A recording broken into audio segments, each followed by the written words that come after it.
Kami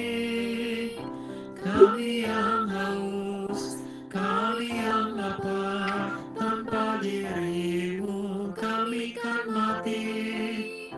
Tuhan Yesus datanglah kini, masukilah hati kami, bersabdalah sepatah saja, kan sembuh kami hidup lagi.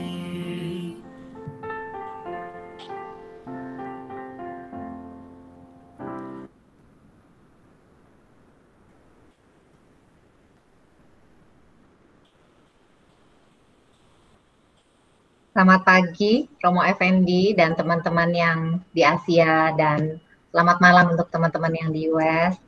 Terima kasih atas kehadirannya malam ini.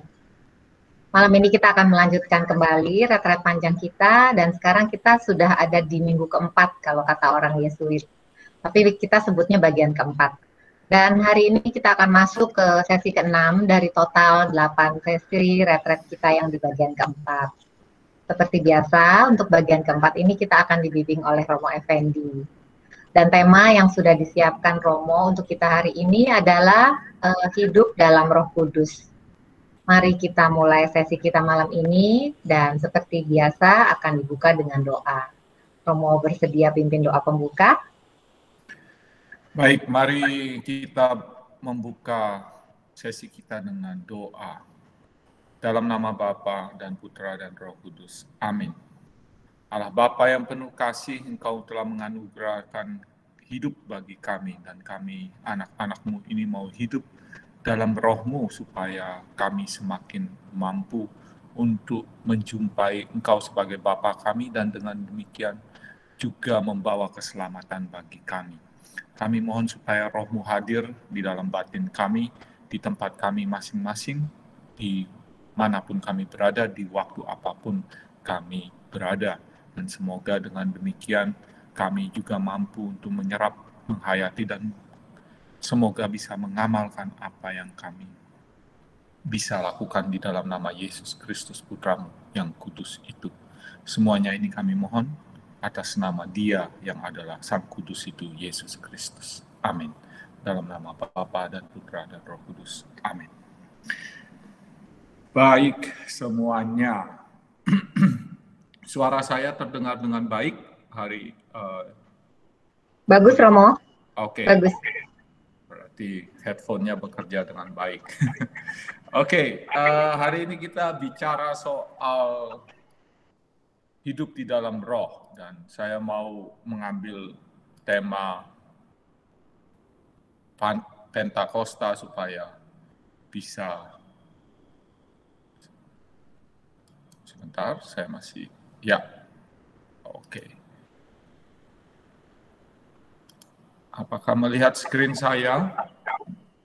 Belum, Mo. Ya, sudah oke. Oke, baik. Hari ini kita ngomong soal hidup dalam roh, dan rohnya Roh Kudus ya. Tentunya bahwa Anda pernah belajar latihan rohani, ya diharapkan semuanya setelah jalan lebih dari 3 minggu, ini minggu keempat, lalu Anda juga tahu bahwa salah satu sumbangan besar Santo Ignatius di dalam hidup menggereja itu adalah pembedaan roh. Karena Santo Ignatius mungkin bukan orang yang pertama-tama menemukan model atau gaya pembedaan roh itu, tetapi dia yang membuatnya menjadi terang benderang karena dia menulisnya secara sistematis, ya. Dan dia juga menunjukkan di dalam pengalaman-pengalaman nyata keseharian. Dia tidak menunjukkannya di dalam pengalaman-pengalaman misalnya ya pergulatan dengan setan dalam arti ada roh yang nyata bergulat, tidak. Dia menunjukkannya dalam hidup yang nyata, sungguh-sungguh nyata. Salah satu yang berkesan bagi saya adalah dia juga berani bercerita tentang bagaimana bodohnya dia dalam mengambil sebuah keputusan. Ya. Kalau Anda pernah mendengar soal diskresi atau discernment keledai, ya, dan itu persis itu yang dilakukan oleh Santo Ignatius Loyola ketika dia masih pemula di dalam hidupnya sebagai murid Yesus yang dekat. Dia pernah berjumpa dengan orang Muslim di tengah perjalanan, mereka berdua berbicara banyak tentang iman mereka. Ingat, waktu itu Spanyol juga banyak orang Muslimnya. Lalu Santo Ignatius dan orang Muslim itu sampai pada satu titik mereka berbicara soal Bunda Maria, dan orang Muslim itu mempertanyakan bagaimana mungkin orang yang perempuan itu melahirkan dan masih perawan, sedangkan orang Katolik percaya Bunda Maria perawan selamanya, begitu ya. Nah, apa yang terjadi? Santo Ignatius mungkin kalah berdebat waktu itu, jadi dia emosi. Terus orang itu berpisah, orang Muslim itu berpisah di tengah jalan, dan dia mengambil mungkin sebelah kiri, anggap saja sebelah kiri, lalu Santo Ignatius ketika di percabangan itu dia berhenti sebentar dan mendekati titik percabangan itu dia mengatakan bahwa saya ini tergerak untuk membunuh orang itu karena telah menghina Bunda Maria. Tapi dia bingung, lalu dia bilang, terserah, keledai sajalah. Keledainya kalau jalannya, arahnya mengikuti arah yang dipilih oleh orang Muslim itu, maka dia akan mengejar dan membunuhnya. Sedangkan kalau memilih jalan yang satunya, maka dia tidak akan membunuh orang Muslim itu. Dan yang menarik adalah keledainya memilih jalan yang lain, yang bukan yang dipilih oleh orang Muslim itu. Dan menariknya apa? Mungkin Tuhan menyelamatkan Santo Ignatius, karena kalau Tuhan bilang kamu keledai ikuti orang Muslim, itu bisa jadi Santo Ignatius yang terbunuh malahan. Ya, itulah hidup ya. Kadang-kadang kebodohan itu menunjukkan sesuatu, bahwa kebodohan manusia itu menunjukkan bahwa Tuhan itu jauh lebih besar dan bijaksana dari kita, dan itu perlu disadari. Jadi kalau Anda, ya, saya berbuat kebodohan di dalam hidup, asal sepanjang bahwa itu kebodohan yang masih bisa ditoleransi, harusnya Anda tidak perlu terlalu menyesali itu, karena bisa saja kebodohan itu cara Tuhan mengajari kita. Ya. Dan persis Santo Ignatius juga belajar dari situ. Maka hidup dalam Roh Kudus, dalam arti pengertian latihan rohani hari ini, saya mau menunjukkan bahwa hidup kita itu sebenarnya adalah hidup yang ada di dalam Roh. Entah Anda itu orang karismatik atau tidak, Anda itu hidup dalam Roh, karena setiap rahmat baptisan itu juga membuat hidup kita selalu terarah, dan lebih-lebihnya ketika kita dikonfirmasi itu ya, confirmation, krisma, itu juga kita tahu bahwa kita menerima Roh Kudus sebagai tanda kedewasaan kita sebagai orang beriman. Ya, oke, slide pertama dilewatkan dulu. Ini pengantar. Hari ini kita bicara soal Pentakosta. Maka saya minta Lucy untuk membaca teks kita hari ini. Iya, Romo, baik. Bacaan dari Kisah Para Rasul bab 2 ayat 1-13. Ketika tiba Pentakosta, semua orang percaya berkumpul di satu tempat. Tiba-tiba turunlah dari langit suatu bunyi seperti tiupan angin keras yang memenuhi seluruh rumah di mana mereka duduk. Dan tampaklah kepada mereka lidah-lidah seperti nyala api yang bertebaran dan hinggap pada mereka masing-masing. Maka penuhlah mereka dengan Roh Kudus, lalu mereka mulai berkata-kata dalam bahasa-bahasa lain, seperti yang diberikan oleh Roh itu kepada mereka untuk mengatakannya. Waktu itu di Yerusalem diam orang-orang Yahudi yang saleh dari segala bangsa di bawah kolong langit. Ketika turun bunyi itu, berkerumunlah orang banyak. Mereka bingung karena mereka masing-masing mendengar rasul-rasul itu berkata-kata dalam bahasa mereka sendiri. Mereka semua tercengang-cengang dan heran, lalu berkata, "Bukankah mereka semua yang berkata-kata itu orang Galilea? Bagaimana mungkin kita masing-masing mendengar mereka berkata-kata dalam bahasa kita sendiri, yaitu bahasa yang kita pakai di negeri asal kita? Kita orang Partia, Media, Elam, penduduk Mesopotamia, Yudea dan Kapadokia, Pontus dan Asia, Frigia dan Pamfilia, Mesir dan daerah-daerah Libya yang berdekatan dengan Kirene, pendatang-pendatang dari Roma, baik orang Yahudi maupun penganut agama Yahudi, orang Kreta dan orang Arab. Kita mendengar mereka berkata-kata dalam bahasa kita sendiri tentang perbuatan-perbuatan besar yang dilakukan Allah. Mereka semuanya tercengang-cengang dan sangat termangu-mangu sambil berkata seorang kepada yang lain, "Apakah ini artinya?" Tetapi orang lain menyindir, "Mereka sedang mabuk oleh anggur manis." Demikianlah sabda Tuhan. Syukur kepada Allah. Terima kasih, Lucy. Anda mendengar itu dan Anda tahu, juga sembari membaca mungkin, ya, peristiwa Pentakosta. Supaya kita itu makin mengenali teks, kita perlu untuk lihat dulu beberapa catatan. Dan orang yang mengerti teks akan juga dibantu untuk masuk ke dalam kontemplasi. Walaupun ini bukan satu-satunya dan belum tentu sesuatu yang mutlak. Tapi baik juga kalau kita punya pemahaman. Pentakosta, hari ke-50 dari Paskah, salah satu dari 3 perayaan besar, ya, roti tak beragi, itu Passover itu, mau menjelang Paskah, ya, lalu Pentakosta itu, dan juga Tabernakel. Di Pentakosta, para lelaki Yahudi berkumpul di Yerusalem mempersembahkan hasil panen mereka. Jadi tidak heran ketika Pentakosta, Petrus dan kawan-kawan keluar dan berbicara macam-macam, ya, kepada orang-orang Yahudi. Dan orang-orang Yahudi mana itu? Orang-orang Yahudi yang datang dari luar Yerusalem. Mereka datang ke Yerusalem untuk mempersembahkan hasil panen mereka. Jadi memang ketika Pentakosta itu juga sedang ada perayaan, ya.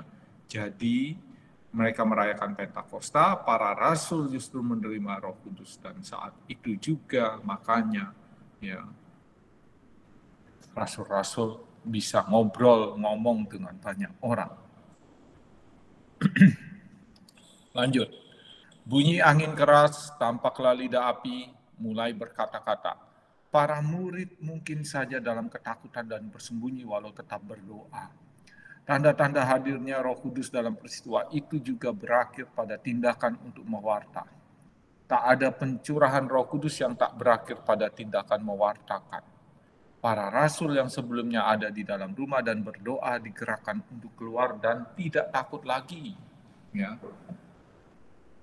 Banyak orang suka mengklaim bahwa dia menerima curahan Roh Kudus. Tetapi ya sampai berhenti di situ, tidak pernah bergerak keluar.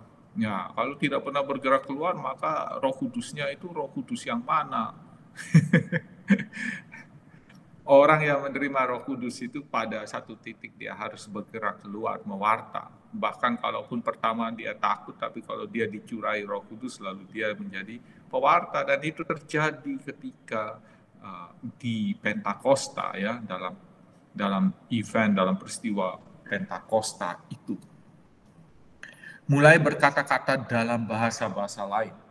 Peristiwa Pentakosta bukanlah peristiwa pencurahan roh seperti yang terjadi pada jemaat di Korintus yang dikatakan berbahasa roh itu, ya, di dalam 1 Korintus 12:10 sampai 11. Bahasa roh dalam Korintus, glossolalia, itu tak dimengerti orang lain kecuali penafsirnya. Maka selalu ada karunia menafsirkan bahasa roh, ya. Tetapi yang terjadi di Pentakosta, bahasa para rasul, bahasa yang dimengerti orang banyak. Jadi tidak tepat kalau kita menghubungkan karunia bahasa roh dengan pencurahan Roh Kudus pada saat Pentakosta. Itu perlu dicatat, ya. Banyak orang selalu mengutip bahwa apa? Bahwa pencurahan bahasa roh itu terjadi di dalam peristiwa Pentakosta, dan itu tidak tepat. Karena apa? Karena yang dimaksud glossolalia itu tidak dimengerti oleh banyak orang, maka butuh penerjemah. Dan Santo Paulus sendiri dalam suratnya di Korintus, kepada jemaat di Korintus, itu mengatakan bahwa orang yang berbahasa roh tetapi tidak punya penerjemah sebaiknya tidak usah berkata-kata. Ya.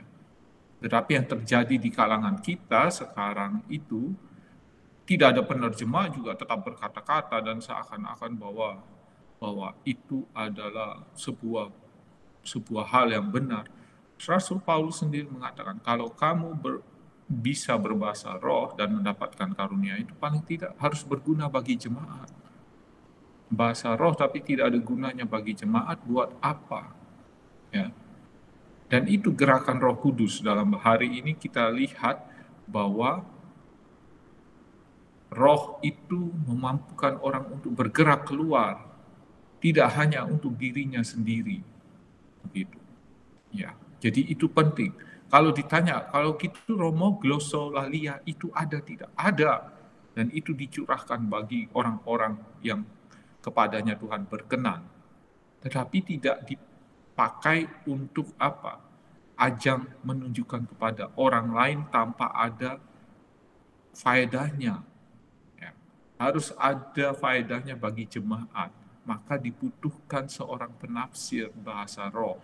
Dan orang yang bisa menafsirkan bahasa roh itu orang yang menerima karunia yang lain. Gitu. Jadi kalau Anda hanya ngomong bergumam tanpa ada kejelasan, ya, dan dilakukan bersama-sama rame, saya kok khawatir itu bukan yang dimaui oleh Tuhan. Itu juga yang ditunjukkan oleh Santo Paulus sebagai sebuah kesalahan. Ya. Bukankah mereka semua yang berkata-kata itu orang Galilea? Bagaimana mungkin kita masing-masing mendengar mereka berkata-kata dalam bahasa kita sendiri? Persis. Itu bahasa yang dimengerti oleh mereka, banyak orang itu. Banyak orang Yahudi perantauan datang ke Yerusalem pada saat itu, dan mereka dialeknya, orang Yahudi punya dialek karena mereka perantauan. Mereka yang punya dialek berbeda-beda itu ternyata mengerti apa yang dikatakan oleh para rasul. Dengan demikian, bahwa apa yang dikatakan oleh para rasul bukan bahasa tersembunyi seperti bahasa glossolalia yang diklaim itu. Bukan, itu bahasa di mana orang-orang sungguh-sungguh ya mengerti tanpa perlu adanya penerjemah. Jadi Pentakosta itu adalah peristiwa Allah menyatakan keselamatan kepada segala bangsa. Karena apa? Yang datang orang Yahudi perantauan dari banyak tempat sedang berkumpul di Yerusalem, dan ketika mereka mendengarkan Petrus dan kawan-kawan berkhotbah, mereka mengerti, ya. Itu tanda bahwa keselamatan itu bersifat universal, tidak eksklusif, ya. Itu kurang lebih makna teks, ya. Baik, kita lihat pertanyaan untuk kontemplasi. Seperti biasa, saya selalu mengajak Anda untuk memilih figur mana yang Anda mau pakai untuk mengontemplasikan sebuah teks. Dalam doa, menjadi siapakah aku dalam peristiwa Pentakosta, Petrus, Maria, atau yang lain? Apa rasanya menjadi murid-murid yang bersama-sama dalam hidup dan doa? Takut? Tadi kita lihat bahwa apa yang terjadi, kemungkinan para murid sedang ketakutan walaupun terus berdoa. Ketakutan karena apa? karena dilihat oleh orang Yahudi dan Yesus sendiri sudah pergi naik ke surga. Ya, menerima apa yang kurasakan ketika aku mendengarkan angin keras itu, juga saat kulihat lidah-lidah api itu, apa gerakan dalam batinku? Apakah takut atau takjub? Mengapa? Kehendak. Apa yang ingin kulakukan untuk Tuhan saat menerima Roh Kudus? Apakah pengalaman Pentakosta ini mengingatkan aku pada sebuah pengalaman hidupku di mana aku berkehendak sedemikian besar untuk melakukan sesuatu yang positif dan baik untuk banyak orang? Ya. Mungkin Anda perlu melihat kembali, mengingat. Saya selalu mengatakan bahwa doa kontemplasi Ignasian itu selalu melibatkan seluruh daya jiwa. Daya jiwa itu berarti secara rasional itu bergerak, secara perasaan itu bergerak, secara ingatan juga bergerak. Ya. Jadi keseluruhan dinamika yang terjadi saat berdoa sebagai manusia itu dilihat dan direfleksikan nantinya. Ya. Penting. Itu berarti ingatan kita juga menjadi penting. Sahabat. Bagaimana rasanya bersama-sama dengan sahabat-sahabat dekatku mewartakan keselamatan Tuhan? Merasa kuat, gembira, bersemangat, atau sebaliknya? Mengapa? Ya, tanyalah pada dirimu. Kita lihat refleksi atas teks. Universal. Rencana keselamatan Tuhan itu selalu universal. Apakah saya juga melihatnya seperti itu? Apakah hidup saya adalah Injil bagi semua orang tanpa memandang ras, kepercayaan, status sosial, dan lain-lain? Yang membedakan kita itu, hari-hari ini di Amerika sedang terjadi banyak hal yang tidak menyenangkan, ya. Rasisme meruak, ya, dan membuat banyak orang ketakutan. Kita semua juga perlu menyadari hal itu sebagai sebuah cara di mana kita juga dipanggil menjadi Injil bagi semua orang, ya. Jadi janganlah sebuah peristiwa atau beberapa peristiwa itu membuat kita menjadi takut, tetapi kita harus bergerak dalam arti kita harus menunjukkan keuniversalan keselamatan itu. Ya, sedang parah ya di San Francisco ya. Saya dengar beberapa, paling tidak 2 orang ibu atau perempuan mengalami kasus kekerasan oleh oknum-oknum tertentu. 2. Bersama. Apakah dalam hidup pelayananku aku menghargai kebersamaan sebagai sesuatu yang positif dan baik atau sesuatu yang negatif dan menghambat? Mengapa? Ada banyak orang kalau melayani sendiri hebat sekali, tetapi kalau bekerja sama kacau balau dan membuat yang lain kesulitan. Mungkin perlu bertanya, setiap kali aku bersama dengan yang lain, aku membuat kekacauan, atau paling tidak aku sendiri secara pribadi selalu merasa negatif dan mungkin juga merasa terhambat, atau aku bahkan bisa menghambat yang lain. Mengapa? Pelayanan itu selalu bersama-sama. Lihatlah ketika Petrus dan kawan-kawan keluar dari rumah, mereka bersama-sama. Dan itu jelas di dalam hidup kita orang beriman, sebagai orang yang mewartakan Injil, kita harus bersama-sama. Dan hidupnya mungkin bersama-sama dalam arti bahwa kita mau melayani bersama-sama. 3. Tuhan. Apakah dalam hidup pelayananku aku mewartakan diriku atau mewartakan Tuhan? Petrus yang dikuasai oleh Roh Kudus itu mewartakan Tuhan, mewartakan Yesus yang bangkit itu.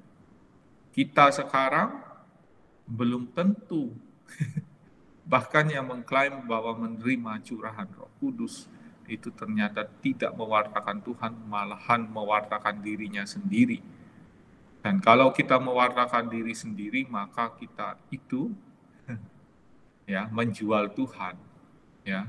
Nah, itu jualan Yesus, orang bilang jualan Yesus untungnya lebih besar daripada jualan yang lain gitu, ya. Oke, apapun itu. Lanjut saja.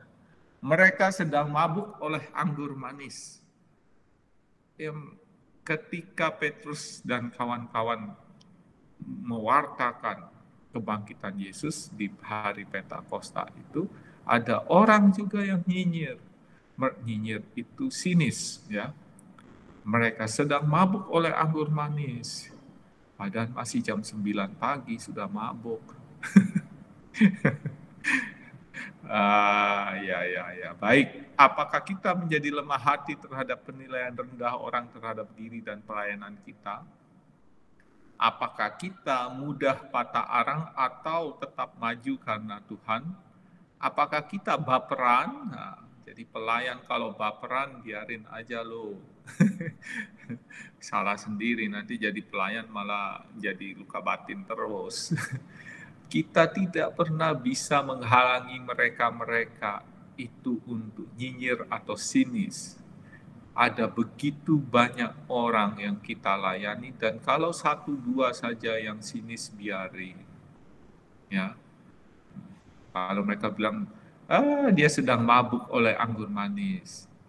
Mungkin mereka tidak minum anggur pun sudah mabuk. Ada banyak motif orang itu mengatakan hal-hal jelek tentang pelayanan kita maupun tentang diri pelayan itu. Tapi pertanyaannya bukan mereka, tapi pertanyaannya soal apa yang kita wartakan itu diri kita atau Tuhan. Kalau kita mewartakan Tuhan, maka walaupun kita dikatain mereka sedang mabuk oleh anggur manis, tidak apa-apa. Orang akan melihat apakah buah-buahnya itu buah hasil dari anggur manis. Ya, kalau ada beberapa dari kita, ya itu levelnya tidak di anggur manis, tetapi di hibiki, ya, whiskinya Jepang. Gitu. Oknumnya ada di sini, tapi saya tidak boleh menyebut nama, itu pencemaran nama baik. Gitu. Ya, oke. Kalau saya jelas tidak sedang mabuk anggur manis, karena saya tidak pernah minum anggur manis, kecuali saat misa. Jadi mereka tidak pernah mengatain saya sedang mabuk oleh anggur manis, tidak pernah. Bukan karena apa-apa, bukan karena saya tidak suka minum, saya suka minum, tetapi saya tidak suka anggur manis. Lanjut. Orang-orang PKICU tahu saya tidak suka anggur manis. Visi Lastorta, ya. Mengapa saya mengajak Anda untuk melihat visi Lastorta?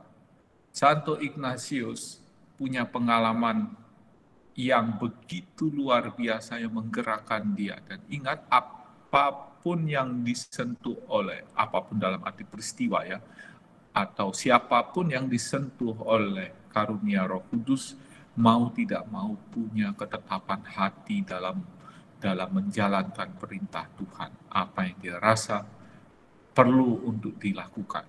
Dan ini terjadi salah satunya di dalam hidup Santo Ignatius Loyola ketika dia dalam perjalanan menuju Roma. Dan Lastorta itu sebuah desa kecil di pinggiran kota Roma.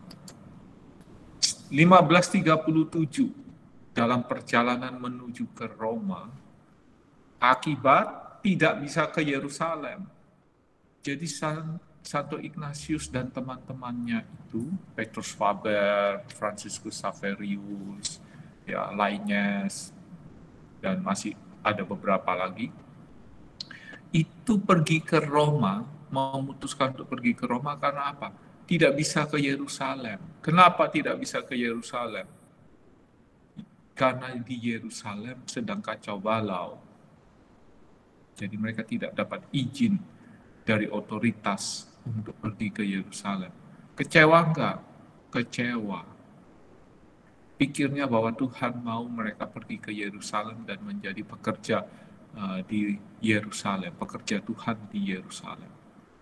Itu mereka pikir baik-baik, mereka pikirkan benar-benar, tapi dalam arti tertentu mereka diskresikan benar-benar, tapi ternyata gagal. Dan apa yang terjadi? Manusiawi. Ada rasa kecewa, tetapi mereka tidak hidup di dalam rasa kecewa. Lalu mereka bilang, kita ke Roma saja. Untuk apa ke Roma? Mau menyerahkan diri ke Paus. Soalnya apa? Wes, gak tahu mau ngelakuin apa lagi ke Yerusalem, gagal. Kita ini mau ngelakuin apa ya? Aduh, gak tahu. Nah, sudah begini saja. Ya, begini saja dalam arti setelah dipertimbangkan matang-matang, kita serahkan diri saja ke Roma, ke Paus. Nanti kan Paus yang tahu ladang mana yang perlu digarap. Ya, jadi lebih baik kalau ke Paus saja kita daripada pusing-pusing dan hidup dalam kekecewaan. Lalu jalanlah mereka pergi ke Roma, mau menyerahkan diri ke Paus. Nah, dalam perjalanan itu ada kegalauan batin. Kenapa? Mau menghadap Paus, ini salah satu orang yang paling powerful, punya otoritas besar di dunia saat itu. Ya, mau ketemu dengan menteri saja kita harus siap-siap dengan benar-benar. Apalagi ini menjadi orang yang kita mau ketemu dengan orang yang sungguh-sungguh berkuasa di dunia, tidak hanya 1-2 negara, ini di dunia. Ya. Mereka gentar sebenarnya. Santo Ignatius gentar nggak? Gentar. Ya, agak takut-takut sedikit. Gitu. Dan di Kapela Storta itu dia berkontemplasi. Ya. Dan di dalam kontemplasinya dia melihat Allah Bapa berseru kepada Yesus putranya.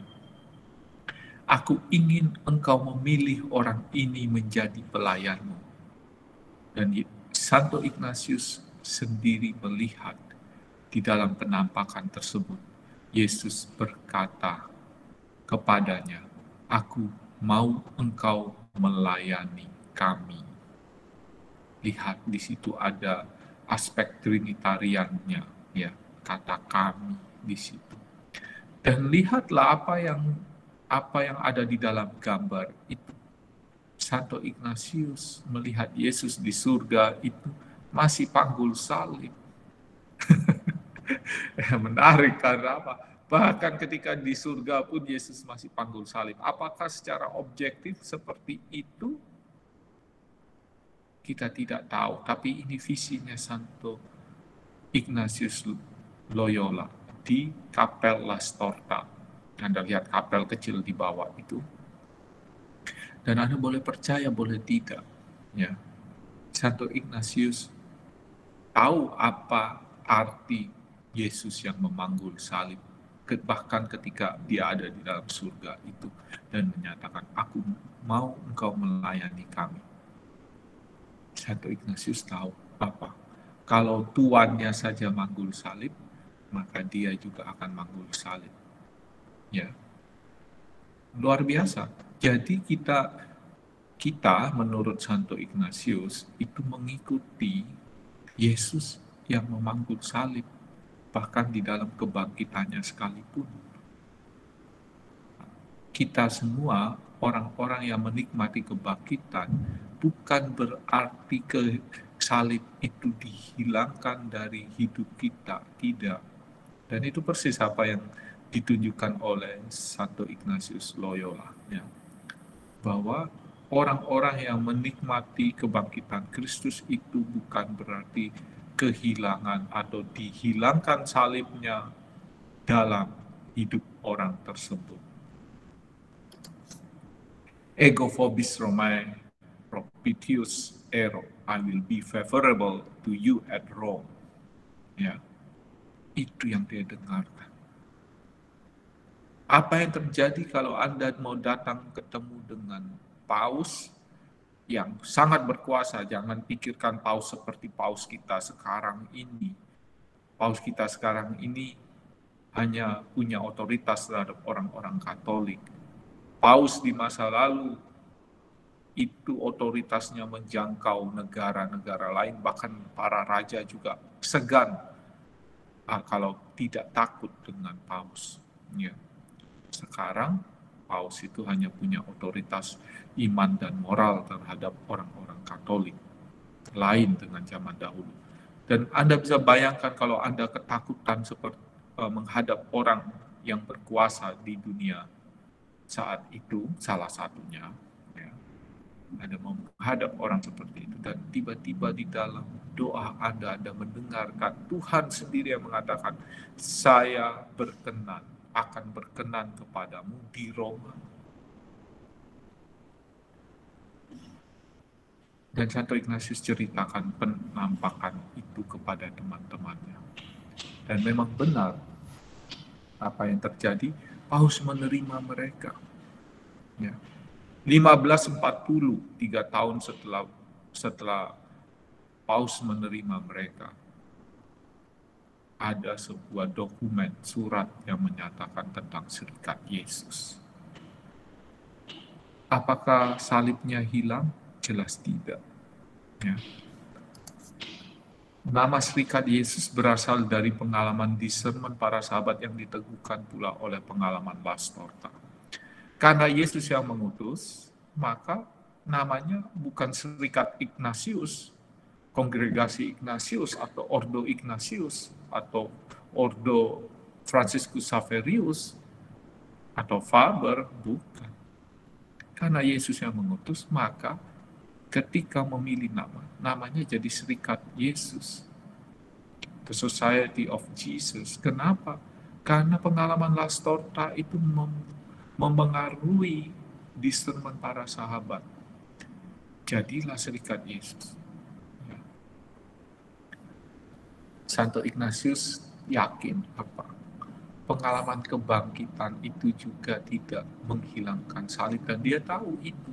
Dan ketika awal-awalnya serikat Yesus berdiri, muncul seorang paus lain, dan paus itu melihat, ini serikat Yesus ngapain? Kagak pernah berdoa bersama. Ya,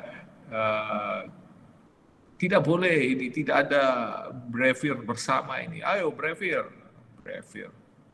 Yesus di tempat kerjanya ketika jam brevir harus balik lagi ke dalam komunitasnya untuk brevir. Taat loh sama pausnya. Santo Ignatius tahu bahwa cara hidup seperti itu akan malah mengganggu pelayanan pewartaan mereka sebagai penggarap di kebun anggur Tuhan. Tapi itu tidak lazim di zamannya, ya. Maka Santo Ignatius dan kawan-kawan itu juga disinisi oleh banyak orang, nyinyir mereka terhadap Santo Ignatius dan kawan-kawan. Model hidup apa ini? Kontemplatif? Tidak, ya. Mana ada hidup tanpa brevir bersama? Brevirnya iya, tapi brevir bersamanya tidak. Dan itu merupakan sesuatu yang menurut adat kebiasaan waktu itu aneh bin ajaib. Orang religius kok nggak berdoa brevir bersama. Ya. Maka disuruhlah doa brevir bersama oleh paus. Seorang paus, saya lupa nama pausnya sekarang. Tapi paus itu mengatakan, kamu harus berdoa di komunitas bersama, ya, sebagaimana ordo-ordo religius lainnya. Ya, oke, baik, tidak praktikal, tetapi demi ketaatan, ya, maka dilakukan. Tapi Santo Ignatius bilang kepada novis-novisnya, konon ini ya ceritanya, konon. Doain dong supaya kita ini bisa dibebaskan dari keharusan untuk berdoa brevir bersama setiap hari. Ya, bayangkan kalau baru pergi kantor, harus balik lagi ke komunitas untuk doa brevir bersama. Gimana kerjaannya bisa selesai? Nah, Anda juga bisa, boleh percaya, boleh tidak. Kalau Anda pergi kantor tiba-tiba, harus pulang nih, doa dulu bareng suami dan anak-anak, atau bareng istri dan anak-anak. Lu bayangin, kerjaan di kantor bisa kacau balau kalau sehari berapa kali doa brevir bersama. ya itulah ya. Ya menarik ya. Dan dia minta novis-novisnya berdoa, dan novis-novisnya berdoa novena 9 hari. Ya. Dan setelah 9 hari pausnya meninggal. Konon ini cerita-cerita ya. Jadi cerita-cerita dari bisik-bisik begitu. Yang menarik adalah, rupanya novis-novis Yesuit itu ya orang-orang yang paling suci. Tapi saya merasakan benar-benar itu. Jadi novis Yesuit itu saya merasa sungguh-sungguh punya pengalaman yang luar biasa ketika menjadi novis, karena segala sesuatunya diterangi dengan semangat untuk mengabdi Tuhan, tidak lain tidak bukan. Dan itu termasuk doa sambil ngantuk-ngantuk, itu sampai tidur ketika berdoa itu juga tetap dilaksanakan. Saya dulu ingat ketika di novisiat bangun 4:30. Nah, itu kalau sekarang saya disuruh bangun 4:30, Tuhan Yesus, nyawa belum balik semuanya. Ya, tapi dulu saya lakukan loh. Ya. Orang bilang bangun soal tidur malam atau tidur pagian, atau bangun pagian dan bangun siangan itu sudah terpatri di dalam gen kita. Ya. Banyak orang bilang, itu soal kebiasaan. Mungkin iya, itu bagi beberapa orang, ya, soal kebiasaan. Tapi banyak dari kita juga night owl ataupun early bird itu selalu itu soal apa yang terpatri di dalam genetika kita. Nah, itu sudah diketahui. Bayangkan kalau saya tidak mau mendoktrin diri saya bahwa saya ini night owl, tapi paling tidak saya menikmati jadi night owl.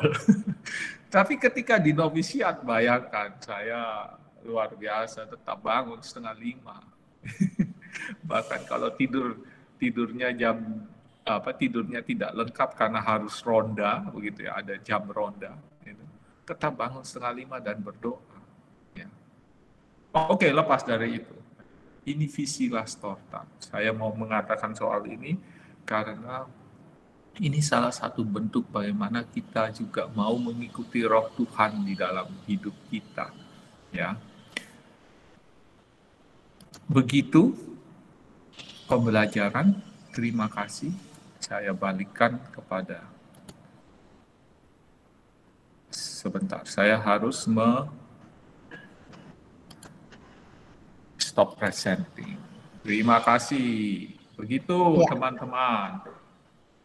Terima kasih Romo. Sebentar lagi kita akan masuk ke sesi sharing dan tanya jawab. Tapi sebelumnya ada pengumuman dulu dari panitia, Romo ya. Minta waktu sebentar. Silakan Tia.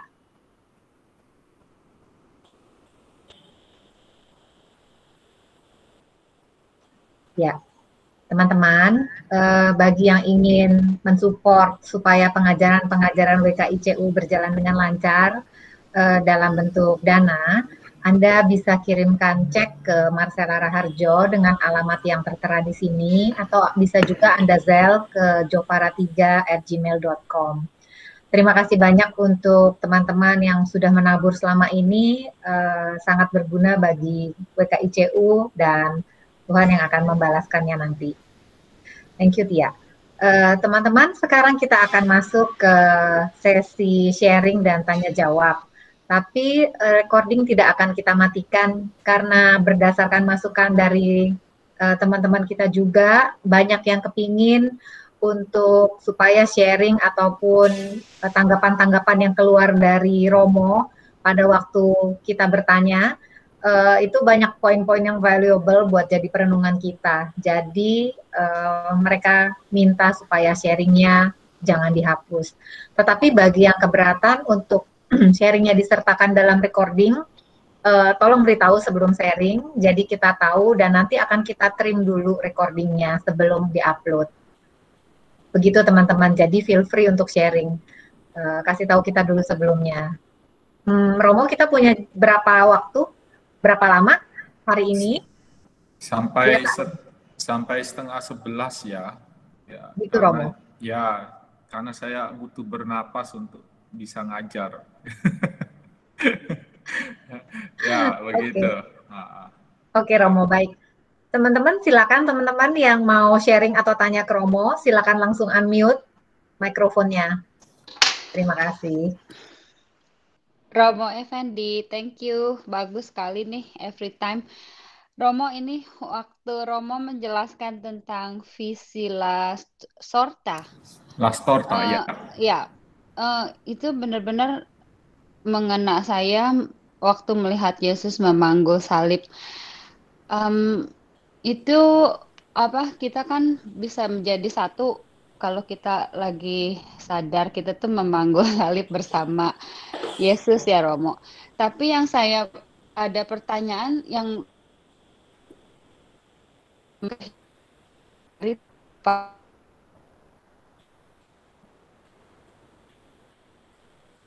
Elisa, saya kehilangan bagian akhir dari pertanyaanmu. Mohon diulangi.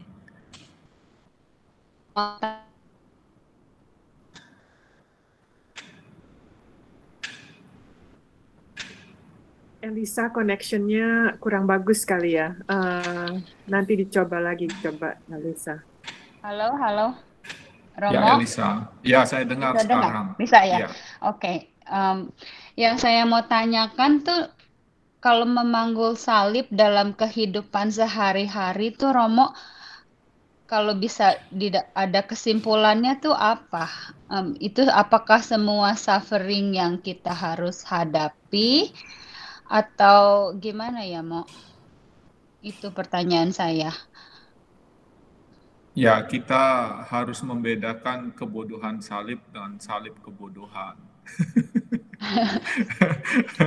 Ya, kalau kebodohan salib itu selalu ada pengorbanan. Kita rugi, kita mau manggul salib, mungkin karena kesalahan orang lain kita mau berkorban untuk apa? Untuk menyelamatkan orang lain. Nah, itu yang dilakukan oleh Yesus.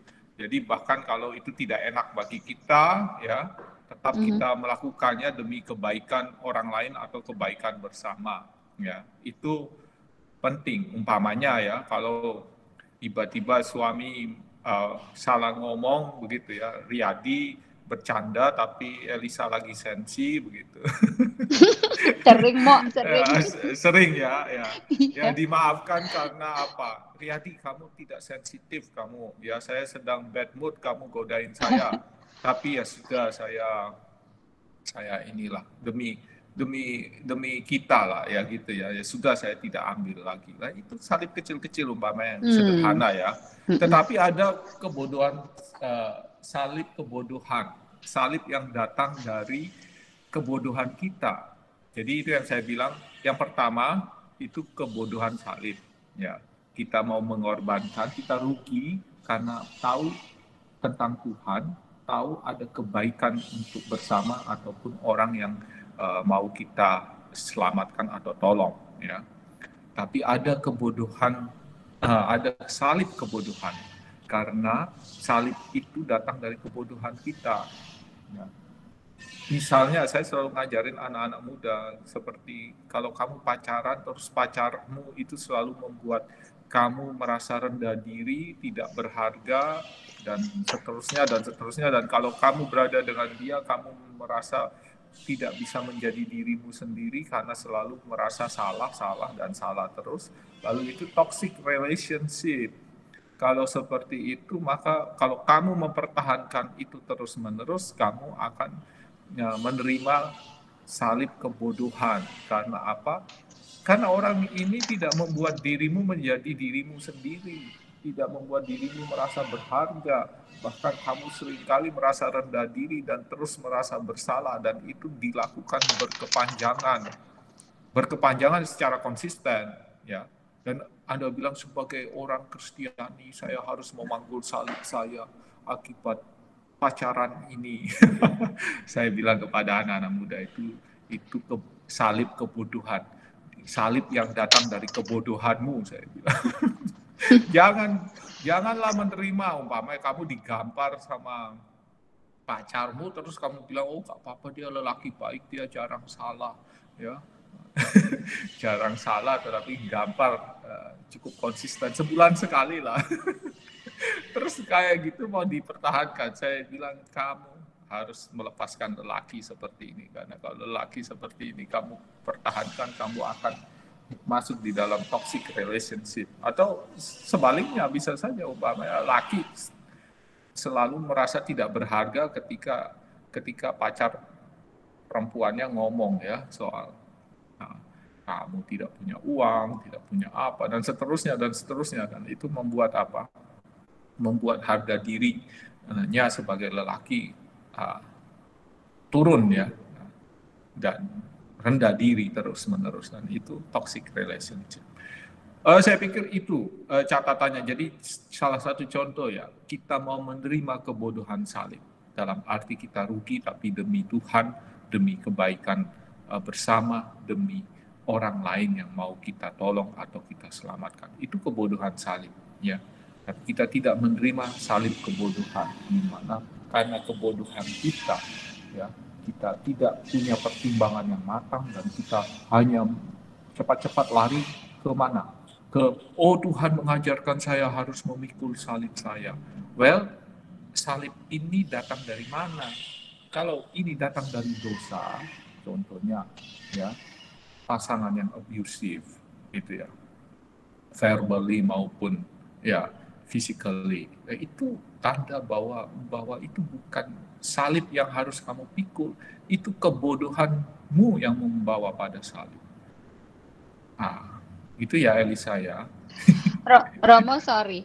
Jadi kalau salib tuh bisa dibilang suffering kan, Romo? Bisa nggak? Jadi maksudnya tapi salib tuh ada dari kebodohan kita atau ada salib yang kita kerjakan walaupun tidak enak tapi demi untuk orang lain, itu salib Tuhan Yesus. Gitu kan ya, Romo?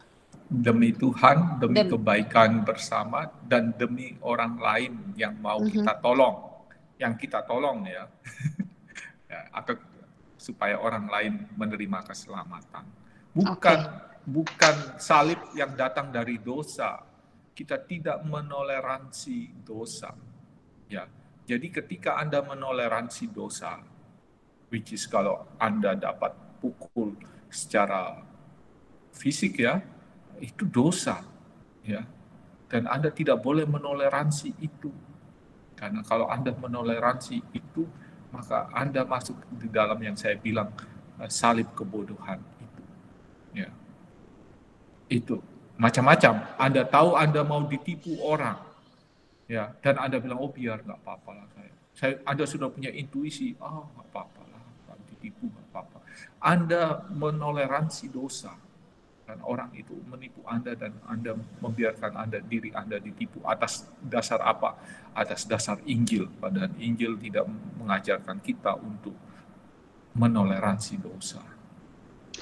Romo, kalau kayak gitu kayaknya orang berarti harus tahu the truth apa sama boundaries ya, Mo. Kadang kan orang suka nggak ngelihat mereka tuh digunakan atau di abuse, mereka bisa bilang in the name of love karena I love whatever gitu ya, Mo. Tapi kalau merekanya sendiri nggak tahu the truth apa, nggak tahu mereka tuh harus put the boundaries, kayak gitu susah juga ya, Mo, kalau nggak tahu. Kita juga ya. Maka benar ya. Orang yang tahu apa yang dikatakan oleh Yesus, itu dia tidak akan menerima dosa. Yesus itu tidak menoleransi kaum Farisi loh yang menginjak-injak orang-orang miskin dan juga memarginalisasi orang-orang yang cacat dan lain-lain ya. Yesus tidak menoleransi dosa. Ya. Dan kita orang-orang beriman harus tahu pertama-tama mana ini dosa, mana ini salib yang datang dari kebenaran.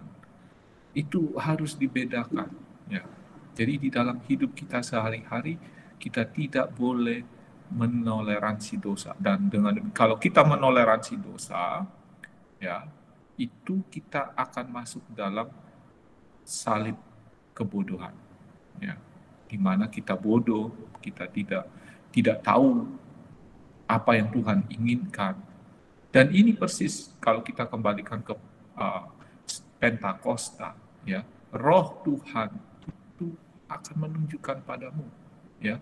Kalau kamu hidup dalam Roh, kamu tahu apa yang Tuhan mau, kamu juga tahu bisa membedakan mana ini kebodohan salib, mana yang adalah salib kebodohan. Roh itu akan membuat Anda tahu kapan Anda harus menerima sebuah salib, kapan Anda harus menolak salib itu karena salib itu datang dari konsekuensi kebodohan Anda, ya, atau dosa orang lain. Ya. Itu Elisa. Ya. Makasih, Mo. Romo. Ya, Pak. Ini saya ngomong sedikit mengenai sejarah Serikat Yesus ya. Boleh, itu Pak. Kan kalau saya lihat sejarah ya, itu hubungan antara kepausan sama Serikat Yesus tidak selalu berjalan mulus kan. Ini kita bisa lihat misalnya pada Pope Francis sekarang. Ini kalau saya nggak salah, apakah ini dia adalah kalau nggak salah the first Jesuit to become a Pope. Sedangkan sejarah kepausan yang sudah ribuan tahun, kalau nggak salah paus sekarang yang ke-260 berapa gitu, itu baru Pope Francis seorang Yesuit diangkat menjadi paus.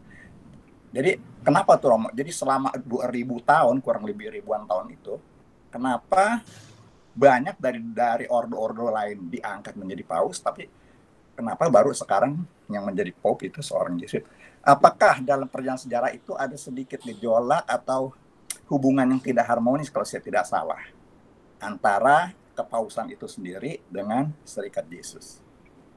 Apakah hal ini saya pernah baca ya, apakah hal ini dimungkinkan karena ada yang disebut yang digelarin dengan paus hitam, Pedro Arrupe. Dia kelihatannya bagaimana gitu. Jadi daripada saya mikir yang bukan-bukan, mungkin Romo bisa kasih penjelasannya. Oke, saya sedang cari datanya ini, the suppression of the Society of Jesus. Ya, jadi Serikat Yesus itu pernah bubar, dan bubarnya cukup panjang, 40 tahun. Mengerikan sekali ya. Jadi pernah dibubarkan oleh seorang paus, ya. Dan sebentar, ini paus yang membubarkan ini tidak kelihatan. Begini, ya. Jadi tahun 1814 itu baru Paus Pius VII yang mengembalikan Serikat Yesus sebagai ordo religius di dalam Katolik Roma. 40 tahun hilang karena seorang paus menerima laporan begitu banyak dari musuh-musuhnya Yesuit lah, ya, termasuk raja-raja Eropa waktu itu. Ya, karena Yesuit jadi sebuah ordo religius yang berkuasa dalam tanda petik ya. Itu menarik karena paus membubarkan dan 40 tahun kemudian 1814 baru Clement katanya Ivan Janatra Clement 7 ya, nanti dicek lagi. Terima kasih Ivan sudah mengoreksi ya. Berarti saya salah membaca data ya. Oke, baik. Oh, yang membubarkannya Clement 14. Ya. Ya itu sebenarnya cuma politik doang sih, karena kerajaan-kerajaan kan jadi mereka ini ya sebenarnya ada hubungan sama politik juga, karena mereka merasa kerajaan-kerajaan itu merasa Yesus terlalu kuat, jadi mereka pressure paus to do that. Ya, gitu kan. Baik, terima kasih. Jadi Ivan tadi menuliskan soal Pop yang membubarkan, saya menyebutkan Pop yang merestorasi kembali Serikat Yesus. Jadi tidak ada yang salah dalam hal ini. Terima kasih Ivan sudah memberi informasi tambahan. Dan yang menarik bahwa ketika itu terjadi, bubar semua Yesuit banyak yang jadi awam, tapi banyak yang jadi Romo Projo, ya, karena kan serikatnya bubar. Yang menarik adalah ketika surat itu sampai di Rusia, Yesuit kerja juga di Rusia. Ratu Rusia waktu itu, saya tidak punya namanya saat ini. Anda bisa Google. Catherine the Great? Ya, kemungkinan besar itu. Saya harus cek lagi, tapi kemungkinan besar itu Catherine the Great, ya. Oke, jadi Ratu Rusia itu tidak menerima surat dari Paus itu. Dalam arti dia sendiri bukan karena dia pertama-tama mau nolong Serikat Yesus. Benar juga, Yesuit itu bekerja di Rusia dan sangat dihormati di Rusia. Ya, tetapi dia juga mau menunjukkan apa? Paus, kamu tidak bisa merintah saya. Saya punya otonomi sendiri. Maka dalam arti tertentu Serikat Yesus walaupun di belahan dunia lain itu sudah tidak ada lagi, tetapi di Rusia Yesuit ada, ya. Dan selama 40 tahun ada seorang Yesuit yang namanya Joseph Pignatelli, kalau saya tidak salah ingat. Ini maklum, otaknya sudah makin lama makin usur ini. Terus menerus menyurati teman-temannya. Ya. Jadi dia merasa bahwa dia perlu menghubungkan teman-teman mantan Yesuitnya itu. Ya, ketika 1814 direstorasi lagi, yang terjadi itu adalah dia sudah tidak ada. Dia meninggal 2 atau 3 tahun sebelumnya. Dia tidak melihat hasil karyanya. Tapi ketika direstorasi lalu apa yang dia upayakan dalam surat menyurat melalui untuk mengumpulkan teman-teman Yesuitnya itu lalu menjadi sebuah bekal untuk para Yesuit berkumpul lagi dan hadir sebagai serikat lagi. Tapi orangnya sendiri tidak melihat hasilnya. Kadang-kadang di dalam hidup kita itu seperti itu. Banyak orang yang mengusahakan segala kebaikan dan mereka tidak pernah melihat hasilnya. Itu dalam sejarah manusia banyak sekali. Ya. Konfusius itu orang yang gagal dalam hidupnya, gagal karena ajarannya nggak diterima. Tapi ketika mati, ajarannya disebarkan murid-muridnya malah diterima. Konfusius itu orang gagal, masuk kerajaan, jadi penasehat, nggak dipecat. Jadi guru, nggak banyak yang dengerin dia. Tapi ketika dia mati, ajarannya disebar murid-muridnya, lalu jadilah sebuah ajaran yang besar di China situ. Ya, dan itu menarik ya. Pignatelli juga sama. Dalam hidup kita janganlah kau merasa bahwa kalau gagal itu gagal selama-lamanya. Belum tentu ya. Beberapa orang itu ya mati baru hasil kerjaannya kelihatan. Ya. Jadi janganlah berkecil hati kalau Anda tidak pernah merasa saya sudah menabur begitu banyak kebaikan di dalam hidup saya, tetapi saya tidak melihat apa-apa. Nah. Oh ya, Ivan tadi juga ngomong soal Clement 14, itu seorang Fransiskan kalau saya tidak salah ingat. Ya, tetapi lihatlah ya, yang menarik adalah bahwa Paus kita sekarang itu paus yang sangat Fransiskan. Ya. Laudato Si itu ditulis mengutip Santo Fransiskus Assisi. Ya. Tidak pernah ketinggalan Santo Fransiskus Assisi itu. Ya. Di dalam, kalau saya tidak salah ingat, di dalam Fratelli Tutti juga muncul itu. Ya. Muncul Fransiskus Assisi juga. Ya, relasi zaman dahulu itu logika sedikit banyak, tidak selalu. Ya. Logika kuasa begitu. Pak Susilo itu dulu deh saya pikir ya. Tapi yang ini Romo yang belum dijawab, kenapa memerlukan ratusan tahun sehingga kepausan baru bisa terima seorang Yesuit? Oh ya, terima kasih sudah mengingatkan. Begini, karisma Yesuit itu bukan karisma yang berada di dalam pucuk pimpinan gereja. Ya, bahkan Santo Ignatius itu orang yang sudah berkaul akhir itu harus punya yang disebut sebagai kaul keempat. Kalau orang itu dalam gradus, dalam tingkatan profes. Ya, di dalam Serikat Yesus, kalau kamu mengucapkan kaul akhir, kamu bisa dalam gradus profes, bisa dalam gradus coadjutor. Nah, kalau coadjutor, kamu nggak bisa di dalam pemerintahan. Ya, kalau kamu profes, kamu mengucapkan kaul keempat, itu berarti kamu harus sumpah setia kepada paus. Bayangkan sudah punya 3 kaul, ketaatan, kemiskinan, kemurnian. Kalau kamu profes, itu berarti kamu bisa masuk di dalam pemerintahan, gubernasi Serikat Yesus. Kamu harus punya kaul keempat, berarti apa? Taat kepada paus. Jadi sebenarnya sejak awal mula Santo Ignatius Loyola tidak pernah membayangkan dirinya, apalagi Yesuit-Yesuit yang lain, untuk menjadi seorang pemimpin tertinggi di dalam gereja. Ya.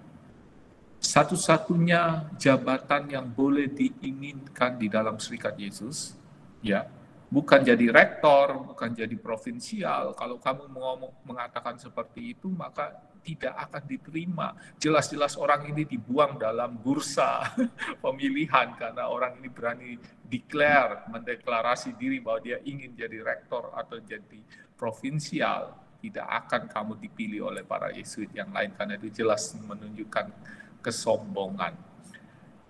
Yang boleh diminta adalah jadi magister novisiat. Ya, problemnya tidak banyak yang mau jadi magister novisiat. Ngurusi orang-orang muda yang masuk ke dalam novis dan ngajari karismanya Yesuit, Serikat Yesus. Itu bukan hal gampang. Kepala sakit. Ya. Karena apa? Anda menggarap orang-orang dengan latar belakang keluarga berbeda, budaya berbeda, pendidikan berbeda. Dan Anda harus, kalau jadi novice master ya, harus menangani orang satu persatu. Yesuit.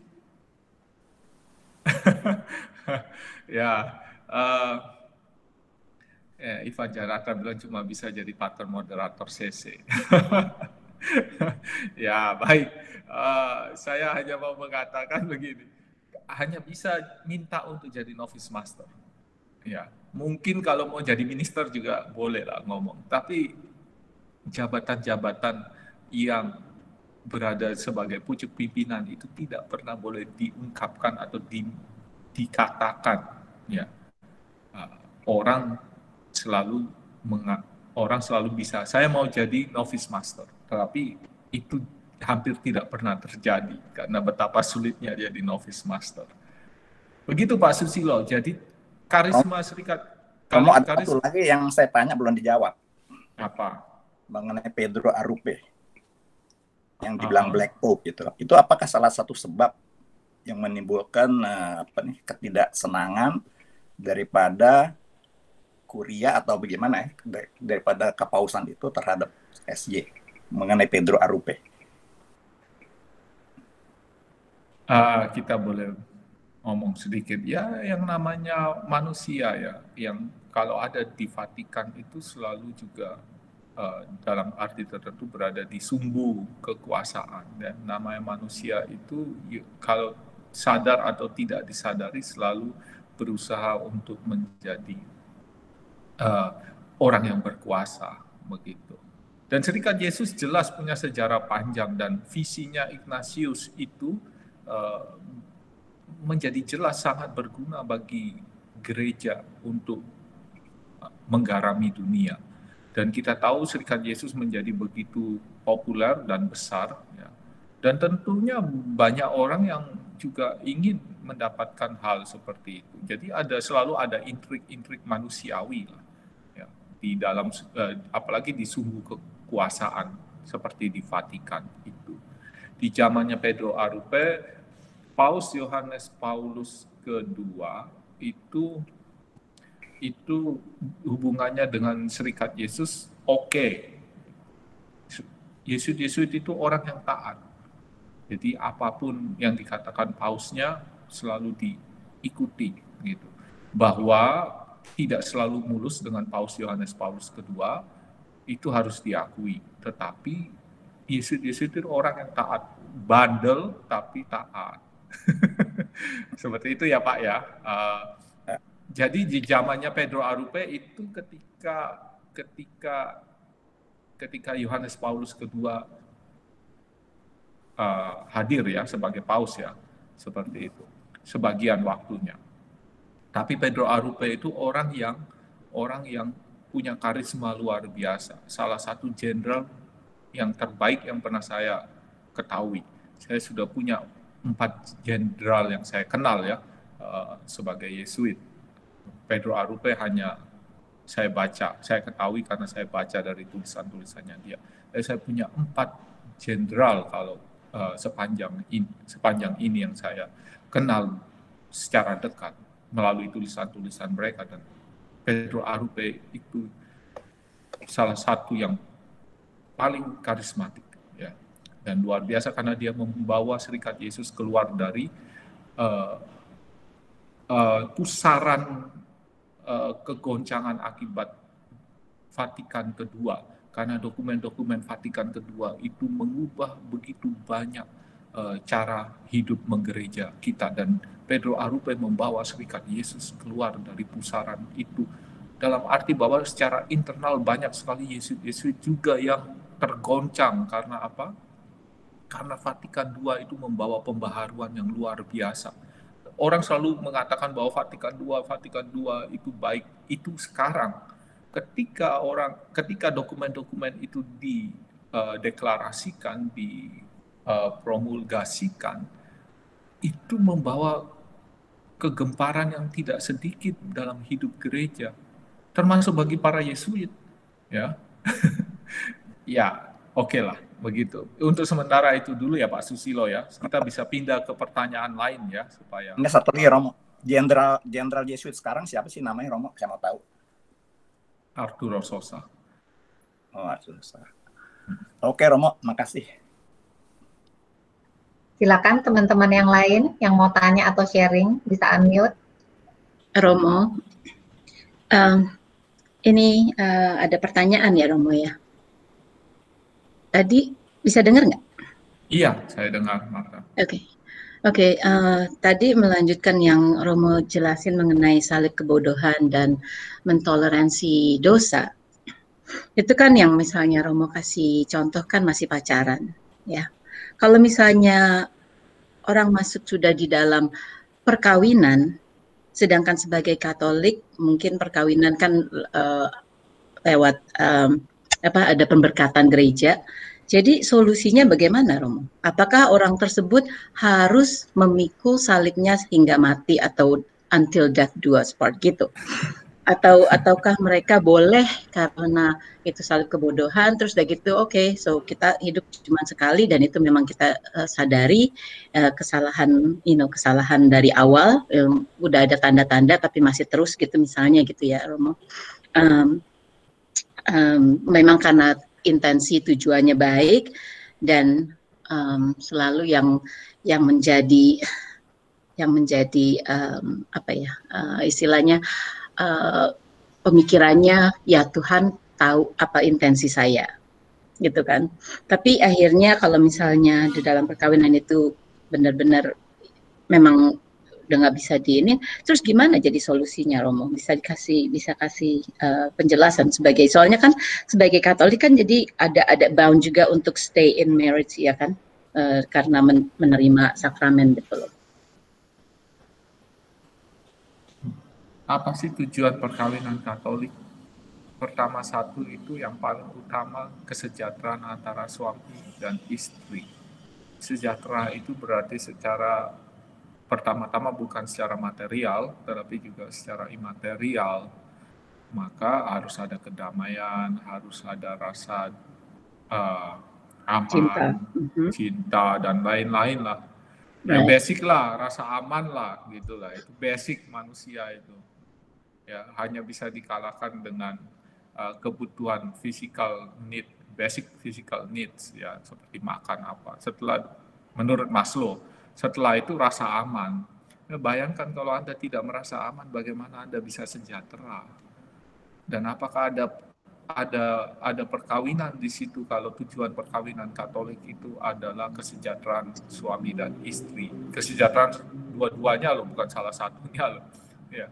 Dan itu berarti apa? Kalau Anda menerima pasangan yang abusive, apakah di situ sungguh-sungguh ada gambaran perkawinan Katolik? Saya pikir tidak begitu.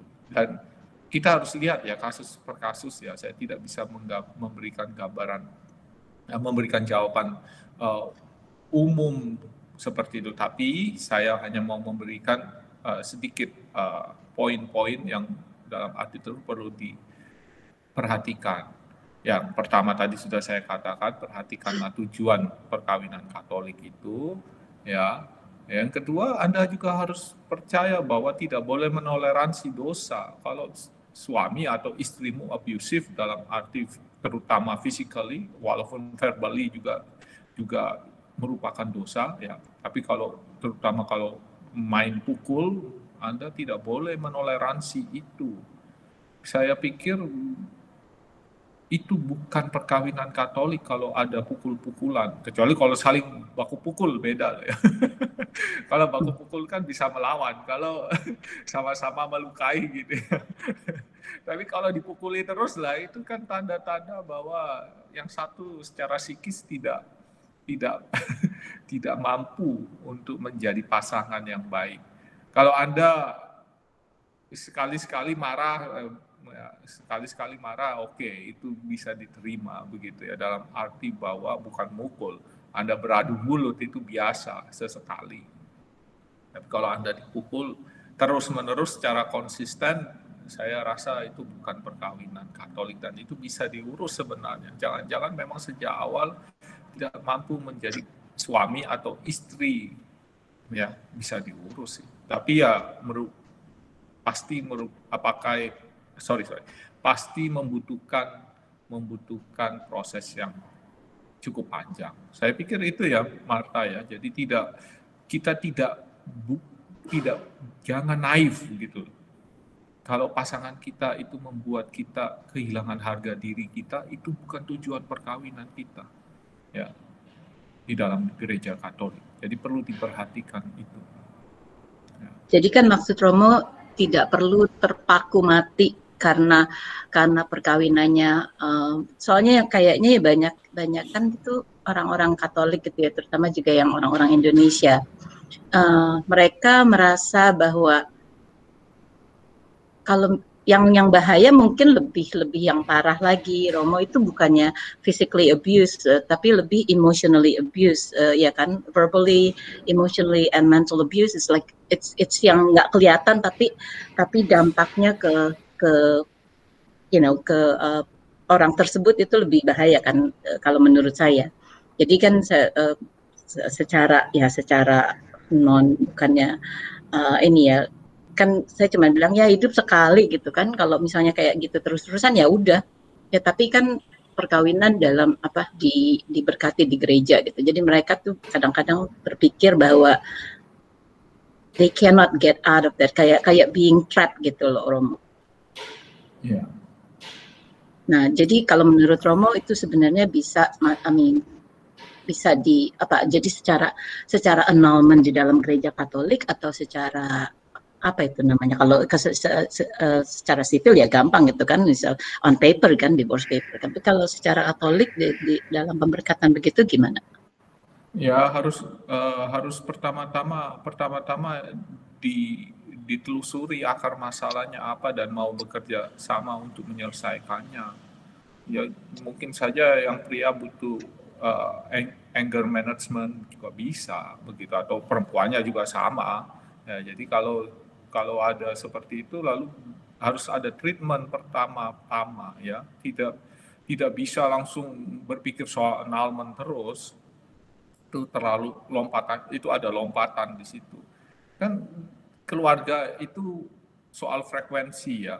Masalah itu kan soal frekuensi dan intensitas. Itu juga harus diperhatikan seberapa seringnya. Ya, kalau umpamanya ada satu kejadian di mana istri marah, terus istri tanpa sadar mau mukul suami gitu ya, karena gemesnya gitu, karena beradu mulut gitu, mukul suami, tapi suaminya membela diri lalu balik mukul istrinya. Lalu itu terjadi hanya umpamanya ya 10 tahun sekali gitu ya. Masa begitu sudah berpikir soal annulment? Ya kejadiannya sekali 10 tahun dan itu terjadi karena refleks gitu ya, toh. Saking gemesnya, mau tak pukul gitu ya. Terus tongkatnya diayunkan, lakinya refleks tangkis lalu nampar gitu.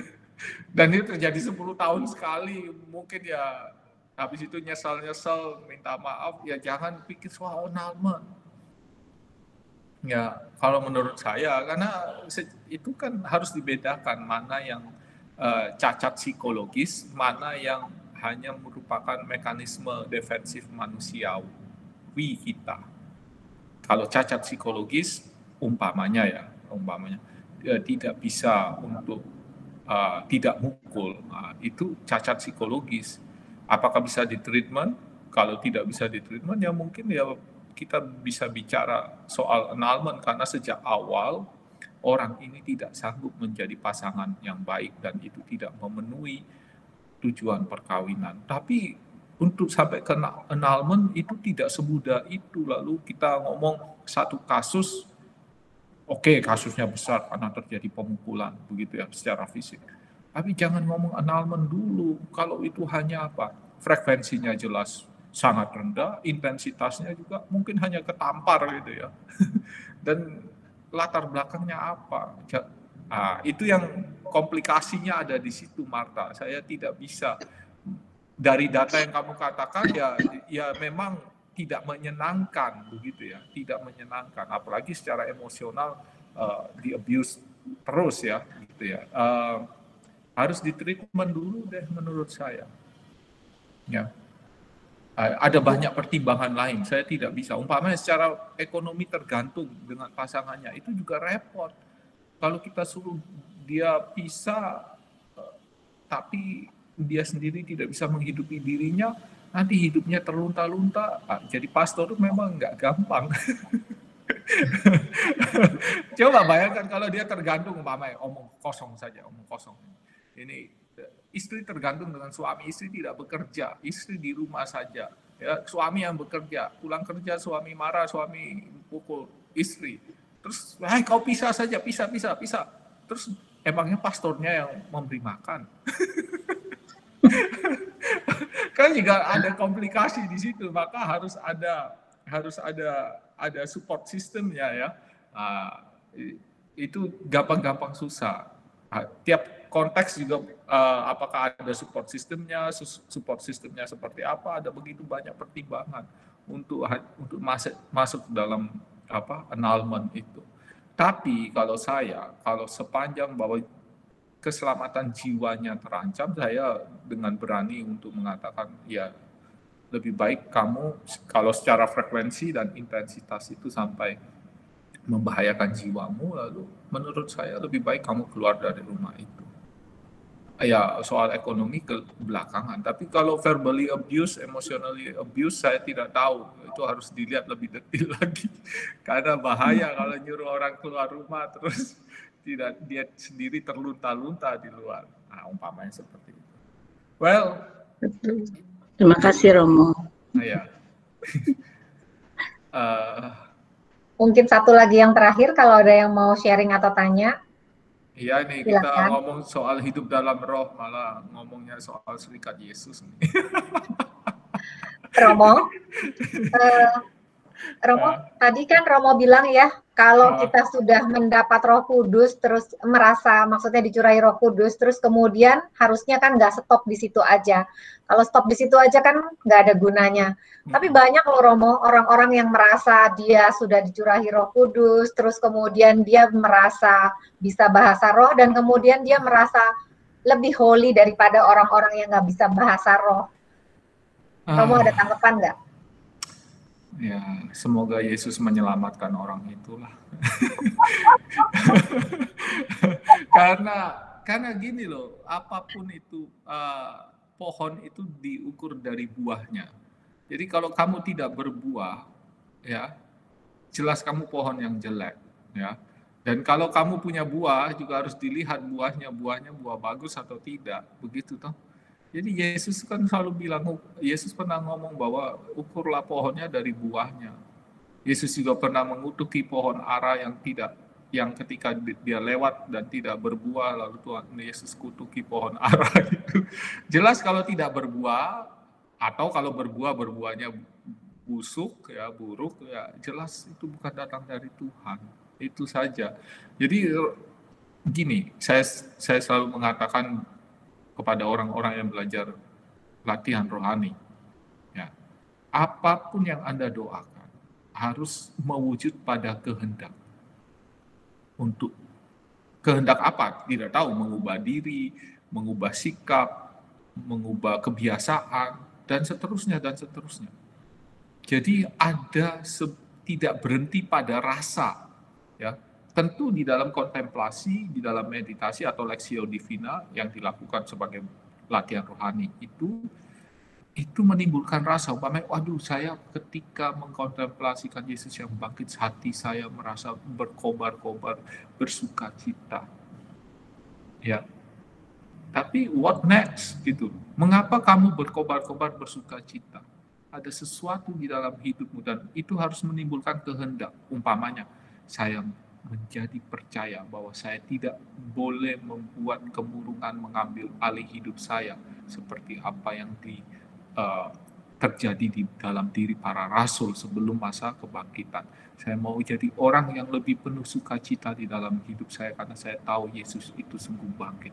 Dan sampai pada kehendak seperti itu, ya, tidak bisa berhenti pada doa itu saja. Maka ketika orang berdoa, latihan rohani, orang selalu harus menyisihkan waktu untuk refleksi.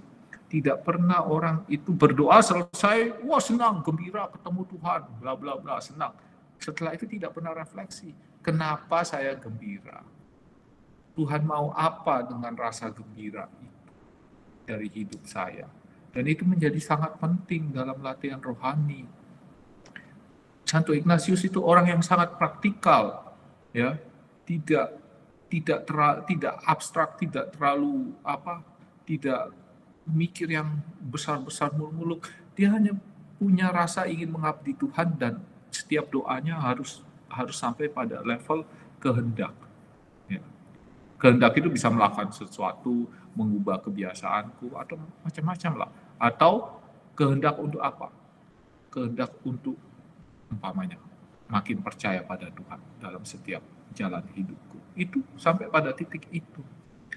Jadi jangan berhenti pada rasa. Walaupun rasa itu sedemikian pentingnya sehingga kita harus memperhatikan rasa itu.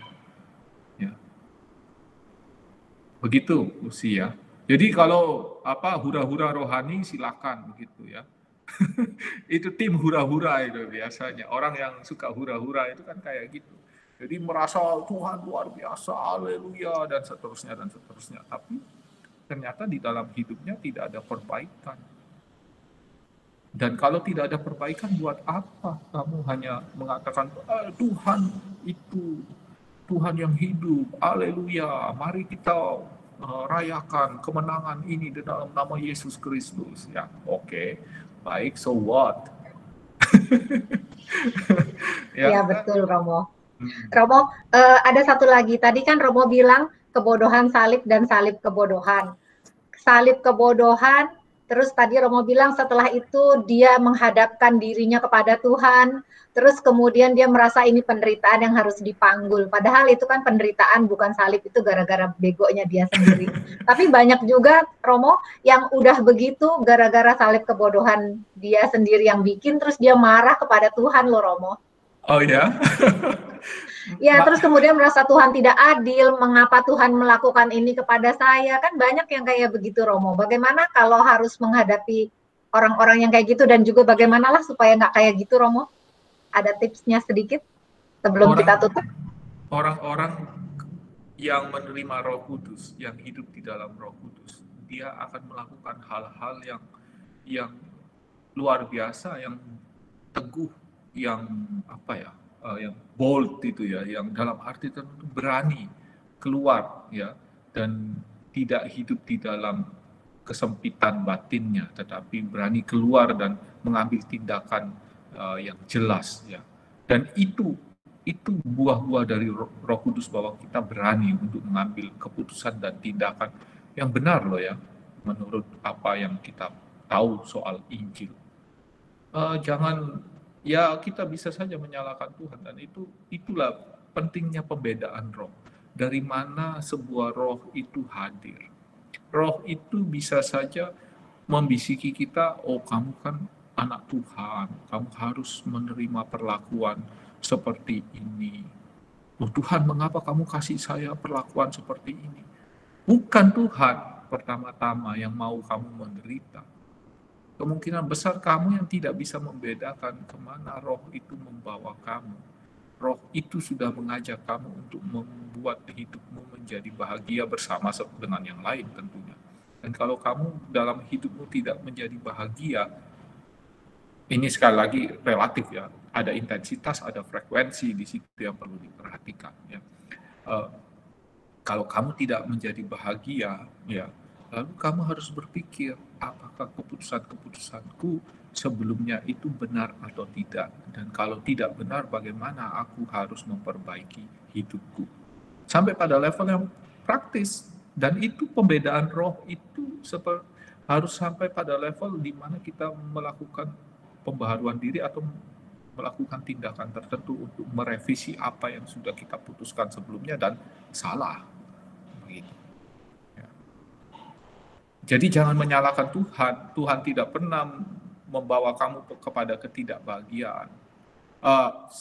Minggu lalu kita ngomong soal pokok anggur yang benar di dalam bacaan Injil. Dan kita tahu bahwa Yesus bilang, yang tidak berbuah akan dipotong dan dibakar. Tetapi yang berbuah akan dipangkas. Nah, ini satu komplikasi lain lagi. Karena apa? Karena kadang-kadang derita yang kita dapatkan itu karena cara Tuhan bertindak untuk membuat kita bertumbuh, berkembang, makin banyak buahnya. Tetapi ketika yang membedakan kita dengan orang-orang yang salah membaca roh itu, yang ikut dengan roh jahat, itu orang-orang yang mengikuti roh jahat selalu tidak berbuah. Atau kalaupun berbuah, buahnya buruk, dan itu yang akan dipangkas oleh Tuhan dan dibakar. Saya mau mengatakan ada komplikasi di sini, tetapi lihatlah, Anda boleh percaya, Anda ini kalau menderita, Anda tanya, saya ini sedang berbuah jelek atau tidak berbuah, atau sedang disiangi oleh Tuhan supaya buah saya tambah banyak, dengan demikian saya bertumbuh berkembang. Itu dari bacaan Injil hari Minggu lalu, Anda boleh tafsirkan seperti itu, satu bagian kecil itu. Ya, tanyalah diri Anda. Kalau Anda punya jawaban yang jelas tentang ini, lalu Anda jelas-jelas mendengarkan suara Roh Kudus. Ya, begitu. Iya Romo, terima kasih. Sudah jam 10.35, waktu kita sudah habis Romo. Ya, saya mengajar jam 11 sih sebenarnya, tapi ya supaya mulut saya tidak bengkok, karena akan mengajar hampir 2 jam setelah itu, jadi ya saya diberi jeda sedikit. Ngajar apa, Mo? Oke, Romo. Hari ini hanya mengajar agama Katolik saja. Oke, Romo. Terima kasih banyak buat sesi hari ini, Romo. Teman-teman, kita harus berhenti untuk sesi hari ini karena kita harus have mercy ke Romo. Dia mau minum dulu. Terima kasih banyak kepada Elisa, Pak Susilo, Ivan, dan Marta yang sudah participate hari ini. Minggu depan kita akan ketemu lagi pada waktu yang sama untuk latihan sesi 7. Hari ini kita nggak dengar cerita Romo, jadi mungkin minggu depan kita dengar cerita Romo. Iya, saya sharing terus, masa nanti lama-lama semua orang tahu isi batinnya saya semua kan ya repot. Apalagi direkam.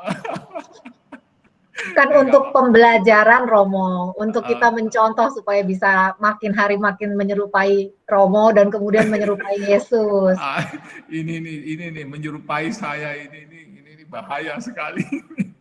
Oh, Tidak bisa. Kalau Anda melakukan latihan rohani, Anda punya perjalanan sendiri dengan Tuhan, dan Tuhan tahu Anda itu siapa sebenarnya, dan Dia tahu bagaimana membuat diri Anda menjadi lebih baik, a better version of you atau the best version of yourself. Itu terserah Tuhan. Jadi makanya saya selalu cerita, karena itu personal gitu ya. Tapi saya juga semakin yakin bahwa kalau kalian melakukan latihan rohani, Tuhan akan menumbuhkan kalian itu juga secara personal. Dia tahu the best version dari kita itu yang seperti apa. Lucy punya the best version, Om Hokan punya the best version, ya, Marta, Ivan, Om Susilo dan seterusnya punya the best version sendiri-sendiri. Maka latihan rohani itu sangat personal. Lihatlah kalau saya bercerita, itu selalu cerita-cerita personal, ya. Dan dalam arti tertentu tidak ada yang bisa nyontek dari saya, dalam arti persis gitu ya, bisa menimba hikmahnya begitu ya.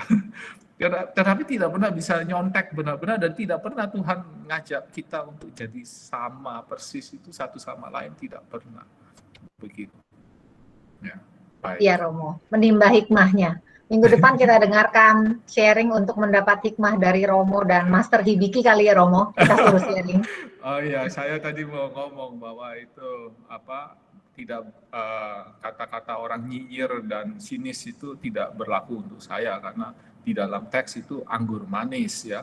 Saya, Ivan Janatra, terus Agem itu bukan pecinta sweet wine, jadi tidak menyindir saya ketika saya membaca itu. Oh, ini maksudnya bukan untuk saya ini. Oke, baik begitu. Cukup dulu ya. Iya. Mari kita tutup teman-teman. Terima kasih banyak Romo. Terima kasih banyak atas kehadirannya teman-teman. Minta tolong Romo tutup dengan doa dan berikan berkat buat kita semua Romo. Baik, Terima kasih. Baik. Dalam nama Bapa dan Putra dan Roh Kudus. Amin. Kami mensyukuri anugerah Roh Kudus di dalam hidup kami ya Tuhan. Dan kami yakin bahwa di dalam hidup kami sudah selalu Kau tuntun dengan Roh-Mu itu. Kami mohon juga anugerah lain, yaitu kemampuan untuk mendengarkan dan memahami gerak-gerak Roh di dalam hidup kami, supaya kami semakin bisa menjadi anak-anak-Mu dan membawa berkat dalam hidup kami dan orang lain. Sekarang sudah malam bagi kami yang berada di US, kami mohon supaya rahmat-Mu, perlindungan-Mu menyertai kami di dalam istirahat kami, supaya besok pagi kami bisa bangun dan memuliakan nama-Mu. Kami juga berdoa untuk kami semua yang berada di wilayah Asia yang masih menjalani hari kami. Semoga segala tutur kata, sikap, tindakan, dan cara berpikir kami sungguh-sungguh terarah kepadamu, dan dengan demikian kami juga mewartakan kekudusan-Mu bagi yang lain di dalam hidup kami. Akhirnya Tuhan, kami mohon berkat dari-Mu untuk kami semua. Tuhan serta-Mu dan serta-Mu juga. Allah Bapa yang Maha Pengasih itu memberkati hidup kita semua dan menganugerahi kita kesehatan dalam nama Bapa dan Putra dan Roh Kudus. Amin. Amin. Terima kasih Romo. Terima kasih. Thank you Romo. Terima kasih Romo. Terima kasih, Pak. Kawan-kawan.